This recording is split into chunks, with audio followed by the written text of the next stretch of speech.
Hi, this is Ken from Ken's Horticultural Services. We're talking about pruning roses today, and it's about the month of April right now, early April, and it's time these things are starting to grow a little bit, so it's a great time for pruning. You can prune roses almost at any time. It's just nice to get an early start and get them going. There's many different types of roses, so it's good to know your type of rose before you start pruning it.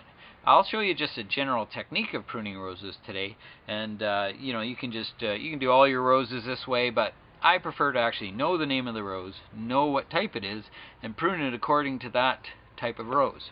But this is what we would call general rose pruning, and it's very simple to do. This particular rose is looking pretty good. I'm just going to talk as I prune here. I'm just going to start trimming this thing back, and I'm trying to keep some good healthy growth. All the green branches are healthy, so those are the ones we want to keep. They're the best ones. And I'm just cutting about a ½ inch or so above the stem here. If I cut too close to this little stem, it's just going to die back and kill that stem. There's a little bit of a directional thing here. Sometimes these branches, these little buds will grow in the direction they're pointing. It doesn't make a big deal of difference in the big picture. So we're just snipping these off, and I'm just sort of selecting a healthy bud on the top. But realistically, you don't really have to pay too much attention to that, the direction it goes, because they're going to go up ultimately.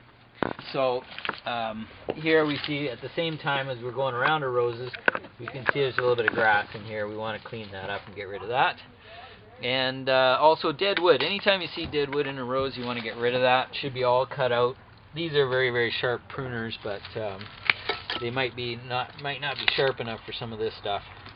But it should be all cut out and removed. I don't like to leave dead wood inside of a rose for any length of time. I want to know if that is from this year or last year, or how old that dead wood is, so I can see if it's actually reoccurring or not. So if every year I clean out all the dead wood, I've got a nice living plant. I keep usually about 5 to 10 nice healthy shoots, and little skinny ones can come out. They're not really of much use. Your average height of the entire plant is about 12 inches. So you can go a little shorter, you can go a little taller if you want, but that's the average. And basically they'll do fine. That's really all you need to know about rose pruning. Again, if you can, learn the type of rose you have, and then you'll know exactly what to do with it. Again, this is Ken Salville, and remember to listen to me on Saturday mornings on the AM 1150 Garden Show.